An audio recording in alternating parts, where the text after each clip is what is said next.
Coach, we feel like this is a Cougar connection here with Houston and BYU now. We got to stick together. Two of the four new members of the Big 12. But this is almost an old hat for you. You literally have coached in the Big 12 before in your time at West Virginia, and now you're at Houston. So how is it for you to be back emotionally but coaching a different program?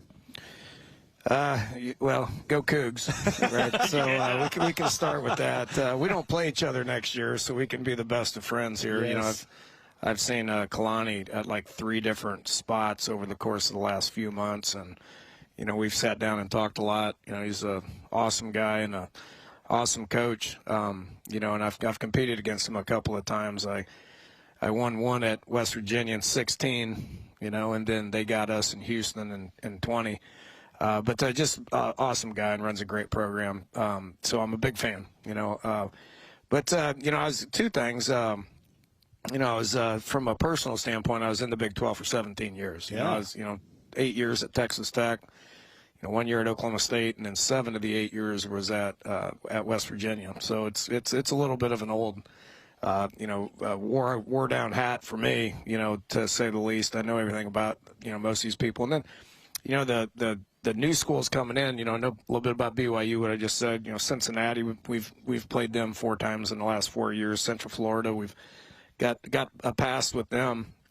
And then you go back to the history of the old Southwest Conference with the University of Houston and rivals like Texas and Texas Tech and Baylor and TCU.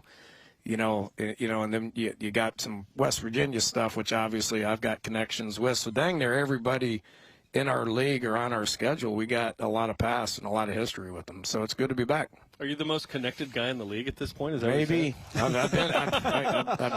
been at 4 of the 14 schools, and I've played against everybody multiple times. You know, so you know, does that do anything for you? Does it gain you an advantage? I don't know. From a preparation perspective, maybe a little bit. From, you know, here's what it takes.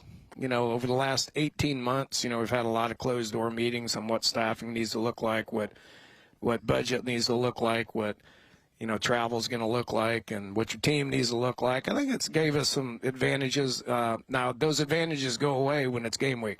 You know, everybody in the league is good. You know, everybody's been there, done that. Everybody understands the competition aspect of it. So whatever advantages it's gave me, pretty much from here on out, those go away. Well, like you said, you've been coaching football a long time, and you begin anew in the Big 12, but this time with Houston. So what makes this squad this year unique from the teams that you've coached in the past? I don't know yet because, you know, when spring football used to be pretty important. You know, we'd get to know our team in January, February, and then during spring practice, you're trying to figure out what you got and what you don't. But that was really your team. And then in June, you may add 15, 20 high school guys or whatever that, you know, really aren't going to play very much. Well, we added 16 guys in January, and then we added another 28 guys in June.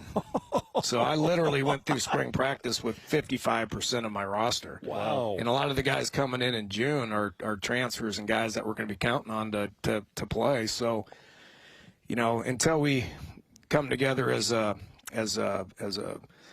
organization and change rules, which I don't know when that's going to happen. I may be retired before any of that does happen. You got to figure out your team in a short period of time. So that, you know, August is pretty important. I mean, I think camp is probably more important than it has been, you know, and then you got to be careful about wearing people out, you know, because you can do that. You can wear people out, get people hurt and all that. So it's just different than it's been in years past. I'm not complaining. Everybody's dealing with the same thing. You know, so it's not like somebody has an advantage and somebody doesn't. It's just different than the way it's been in the past. You certainly have an offensive history that has a lot of influences. Were there any BYU influences in sort of how you've shaped your offenses as you take over play calling, I think, again this year, right? Oh, absolutely. This goes back. You know, Mike Leach brought me to BYU back in 2004. Okay, did he really? So, you know, Hal Mumme was my college head coach was Hal Mumme, and Mike Leach was the offensive coordinator. Okay, so Hal brought, you know, the BYU passing game. Okay, so I've studied it for decades. Okay, and you know, we sat up there, you know, with Norm Chow and watched a whole lot of stuff back in 2004. But we've been doing it for 15 years, you know, and so I've studied, the passing game from Jim McMahon to Steve Young to Robbie Boscow to Ty Detmer. I mean, I know the whole passing game history, and been following it for years and years. I went and watched when I was there with Leach. We watched the spring football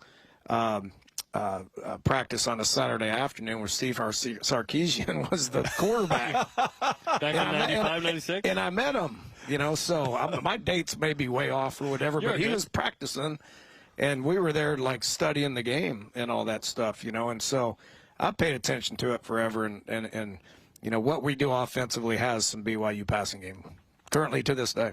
Houston head coach Dana Holgorsen is with us on BYU Sports Nation. I don't know if you're aware, but you said some really nice things about BYU's players and Kalani, and you did today, but you did back in 2016 after the game when you were coaching and won that game with West Virginia, and you endeared yourself to BYU fans. Did you know this? No, I didn't. I don't lie. Okay, so if I said it, it's true. I mean, not being able to lie hurts me in recruiting a little bit because you got to kind of pull their leg a little bit. But I've got a unique inability to be able to lie. So if I said it, that's probably pretty true.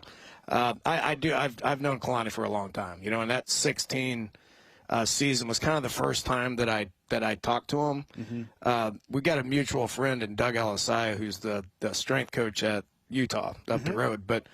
Him and Kalani were very close, so he told, like, me and Doug were college roommates, or I'm sorry, not roommates, teammates. Sure. Okay, and got to know him a long time ago, and so he put in a good word for him with Kalani, so Kalani figured he was going to like me, and so after the game, we hugged it out and we kept in touch, and, we got the same agent, so we've bumped into each other several times, and I've got to know him. I'm glad we don't have to play BYU this year because I'm a big fan.